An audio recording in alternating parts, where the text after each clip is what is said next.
This is GM Word of the Week, and I'm Fiddleback. Tea. Last week, we at the Word of the Week paid tribute to a hot beverage that has been singularly responsible for nearly every script we've ever written, along with the designs of countless fantasy role-playing games and video games. That was coffee. But when we submitted the script to our producer for review and production, it was pointed out to us that, not everyone drinks coffee. We said we knew this, but that we knew that a third of our American audience did, in fact, drink coffee. Statistically. It was pointed out to us that, yes, America is the largest consumer of coffee in the world. But surprisingly, it isn't the whole world. And there are a lot of other hot beverages. And, well, look, it went on for a while. He lost. But the point is, we had to agree to talk about tea for the next episode. And the next episode is here. This one. And further, our producer was insistent that we give tea as fair a shake as coffee.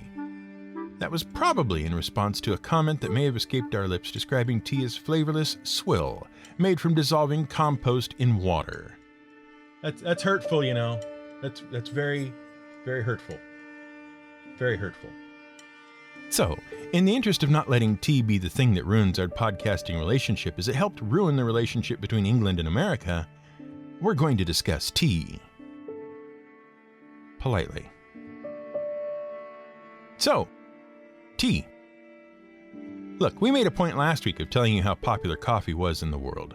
Well, in the interest of fairness, we have to admit that tea is the second most widely consumed beverage in the entire world. It is surpassed only by water. And what's in tea? Water. That's right. Yep, that's water. So it might as well be the first most popular drink in the entire world. 158 million Americans report drinking tea at least one serving a day. And America is the second largest importer of tea worldwide. America imports 519 million pounds of tea products. The only country that imports more tea is Russia. But the thing is, if you balance it for population, Americans don't even make the top 10 tea-consuming countries in the world. The number one slot for the most tea consumed per person in the world is Turkey. Yes, the folks who basically turned coffee into a social and cultural phenomenon and brought it to the entire world. They drink the most tea in the world. Per person. Filthy, tea-swilling trait. Hey, you promised. That's right. You promised. Isn't that interesting? And what's even more interesting is that worldwide, 3 cups of tea are consumed for every 1 cup of coffee. So if you make this a worldwide popularity contest instead of a what's actually better contest, tea wins hands down. Yay for tea. Someone give tea a medal. And don't go accusing tea of cheating just because it boosts its numbers by also being very popular as a cold beverage. Because no one's ever heard of iced coffee, right? In case you're curious, by the way, after Turkey, the next biggest consumers of tea per capita in the world are Ireland, the United Kingdom, Russia, and Morocco. And that list should strike you as pretty interesting if you know anything about tea, because there's a country missing from that list that you'd really expect to top the charts. But we'll get to that in a moment. First, let's talk about what tea is and how it's made. Tea is a beverage. And we sure hope you knew at least that much.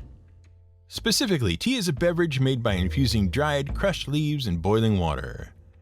Now, there are lots of methods for brewing tea, but the basic method is to take loose, whole, dried tea leaves and add them to a pot of water. Boil the water, remove the water from the heat, let it steep for a little while, and then pour the tea through a strainer into a cup for consumption. Tea drinkers agree that's the best method. But bagged teas have also become very popular, and they grow in popularity very quickly these days. There's been a 15% increase in tea consumption in the last decade alone, and most of those new tea drinkers are using tea bags. A tea bag is a small mesh pouch that contains broken up fragments of tea leaves. You dangle the bag in the cup or the teapot and let it steep. Because the leaves are already broken up, the tea brews much more quickly, and you don't have to mess with strainers. Just remove the bag and you're done. The problem is that the oils that give tea its flavor tend to evaporate or degrade once the tea leaves are broken up. So bagged teas tend to be less flavorful and make a weaker tea overall. We're not sure how someone can tell a weak tea from a full-flavored tea, considering the lack of flavor and even the boldest of hey, get on with it. But we digress. Now, you may have heard of all sorts of different types of tea. You may have heard of white tea, green tea, black tea, oolong tea, pu'er tea, for example.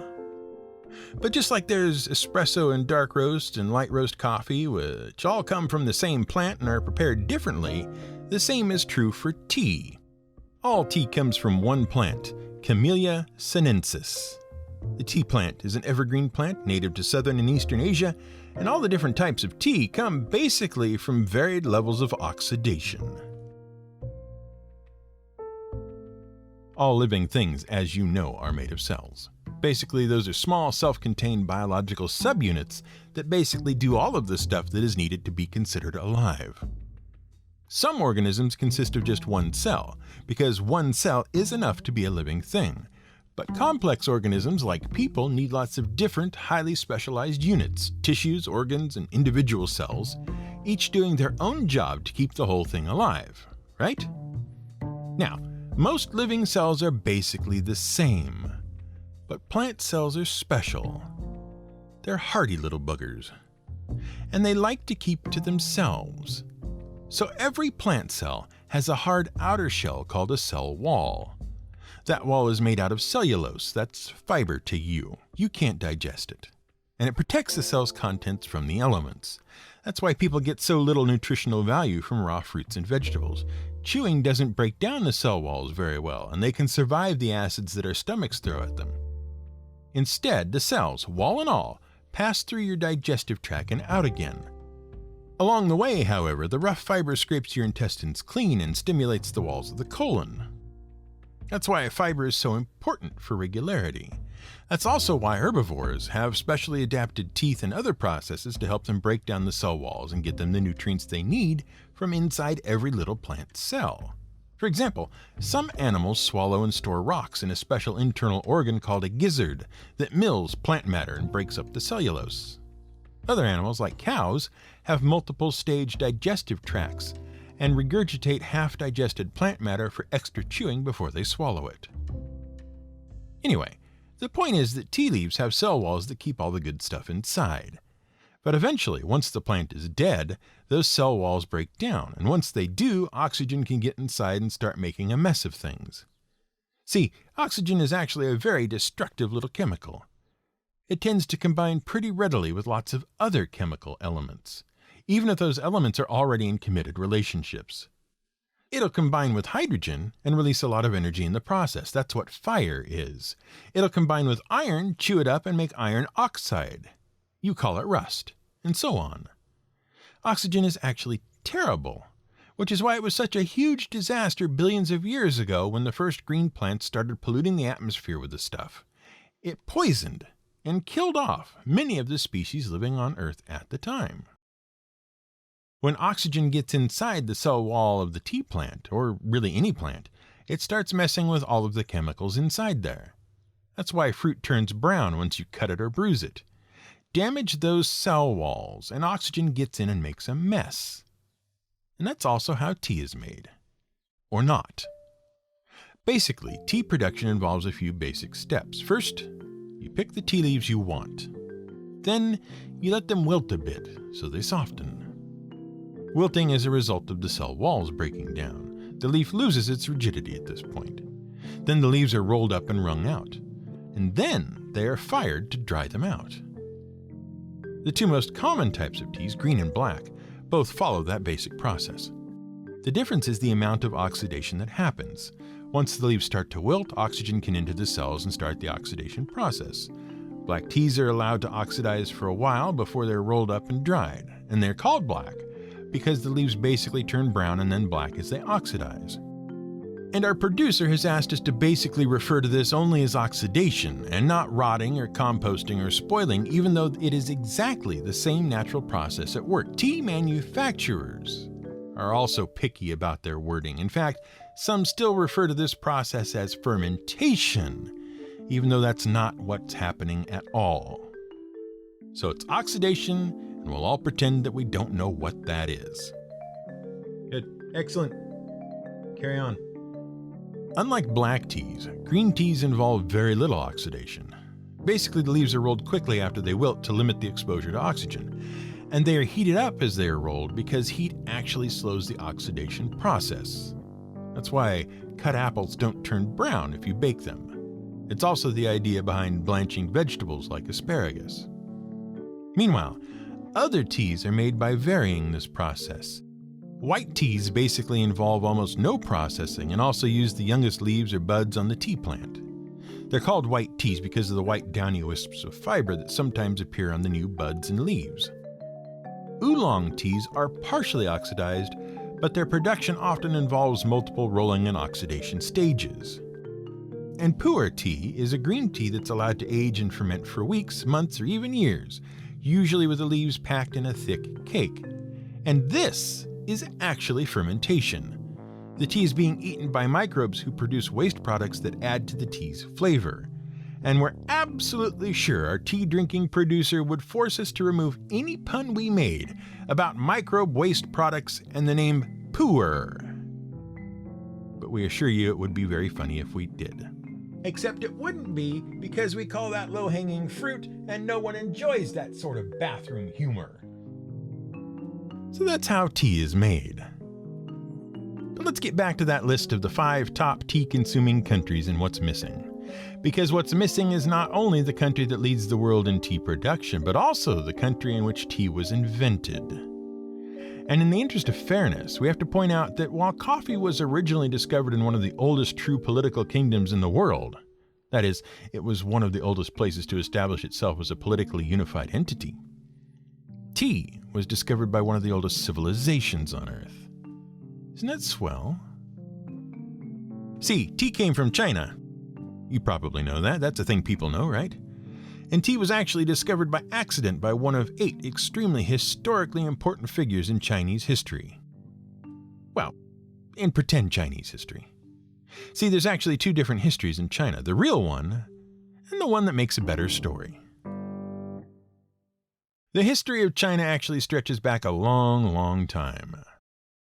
Archaeological evidence suggests that caves scattered all over China were home to ancestral humans, Homo erectus, as far back as 2 million years ago at the very start of the Paleolithic period, a period known as the Lower Paleolithic, or Old Stone Age.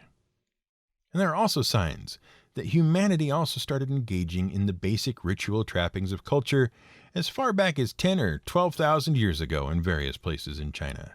You know, stuff we've discussed before, like stacking rocks into microliths and laying their dead to rest. And then came the Neolithic Revolution. That's a term that was first coined by an Australian archaeologist named V. Gordon Childe in 1935. He used it to describe the sudden and very rapid period of change that happened in different parts of the world at different times, when ancient people started futzing around with agriculture, and then, suddenly, civilization was off and running. You know, farming, permanent settlements, the domestication of animals, that sort of stuff. The Neolithic Revolution was all the rage among various people starting in about 12,000 BCE, after the Earth entered an interglacial period of warming, which we're still in today, while they were waiting for the Ice Age to wake up and start rolling glaciers all over everything again. Now, China was having Neolithic revolutions everywhere.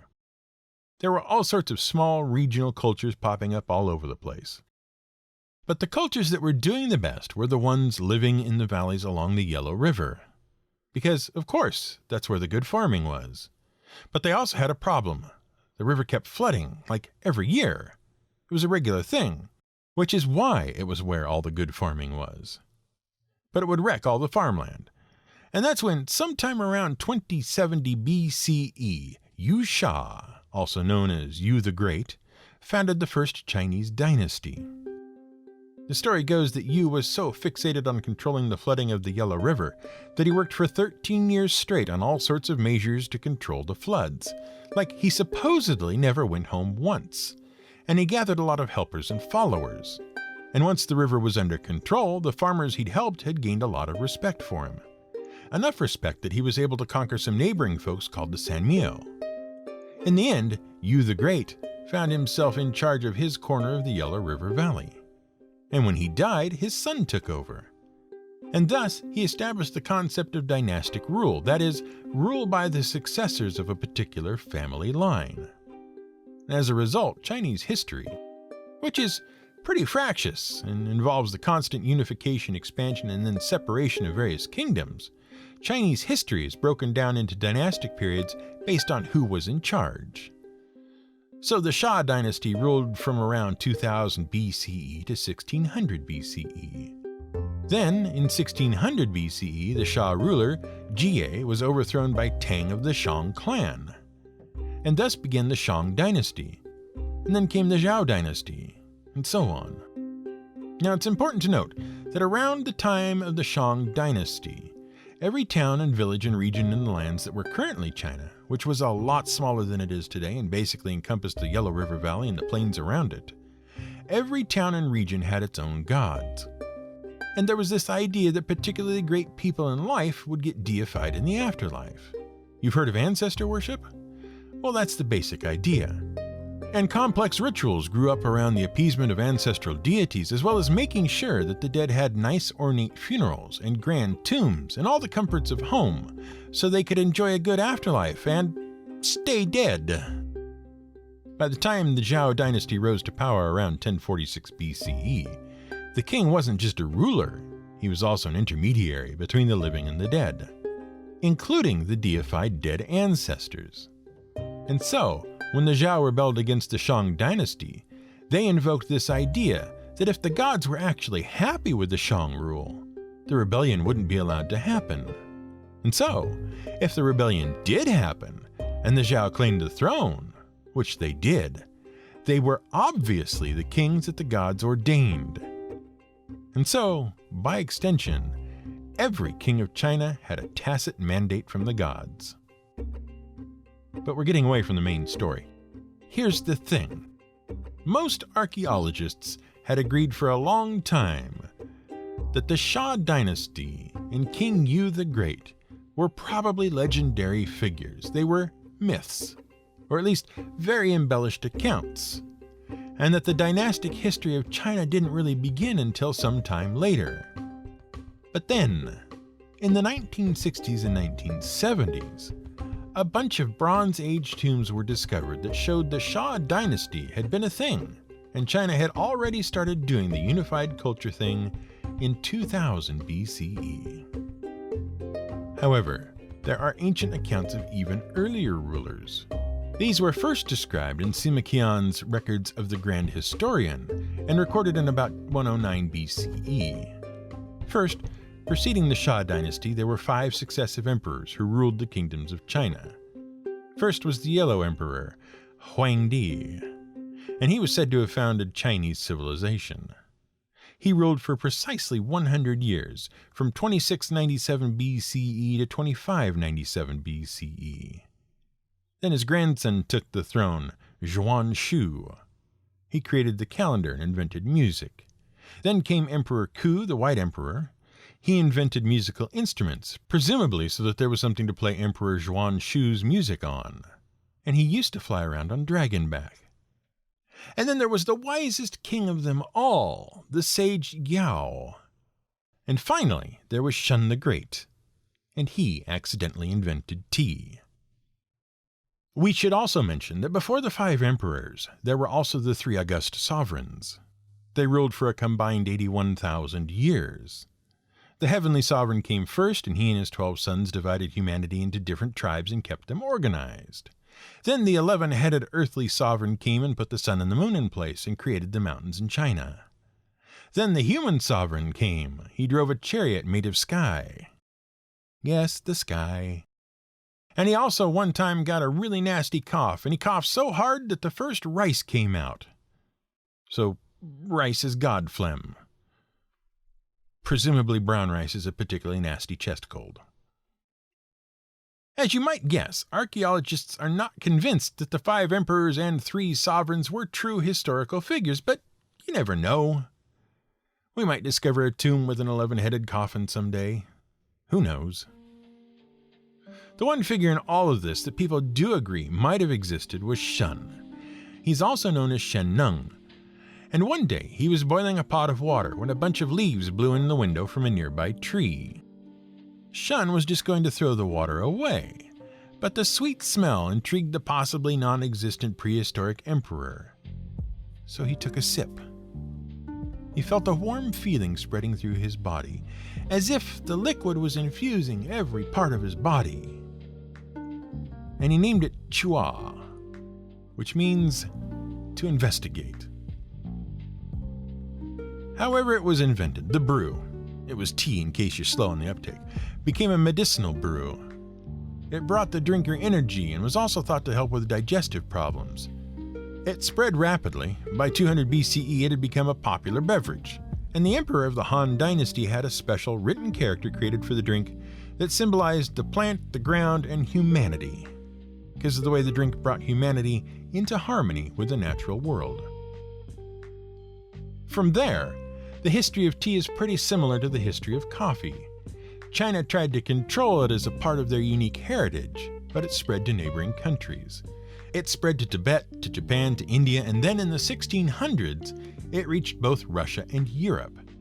And just as the Portuguese did with coffee, eventually, the Netherlands cornered the market on the tea trade for a long time. And it was partly due to the demand for tea imports from China that Britain started the whole Opium War thing. That was where they started an illegal drug trade into China to earn enough cash to buy Chinese tea. And it worked until a Chinese official got furious and threw 20,000 chests of opium into the harbor at Canton and dared Britain to go to war with them. Which Britain did. Tea was also a massive export from Britain to its American colonies until Britain started losing too much money on the whole colonization thing and decided to impose massive taxes on such exports, along with many others, to raise some money. And it worked, until a bunch of colonials got furious and threw crates of tea into the harbor at Boston and dared Britain to go to war with them. Which Britain did, after a fashion. So we guess we also have to admit that tea was pretty important in world history, and especially American history. And we have to grudgingly admit, maybe tea isn't so bad. Finally, thank you. Especially because after the Boston Tea Party, Dutch and French coffee merchants took the opportunity to flood the American market with inexpensive coffee beans and convince the patriots of the fledgling nation that tea was un-American and unpatriotic and that real Americans drink coffee. Which is what spurred the popularity of coffee in America in the first place. So, thanks, tea. If not for you, coffee wouldn't have its rightful place as the American hot beverage. A position which was contrived and engineered by foreign parties as part of a marketing ploy. Put that in your pot and steep it. This has been GM Word of the Week. It's written and researched by The Angry GM and produced by me, Fiddleback. You can support us on Patreon at patreon.com/GM Word of the Week. You can find more at gmwordoftheweek.com and theangrygm.com.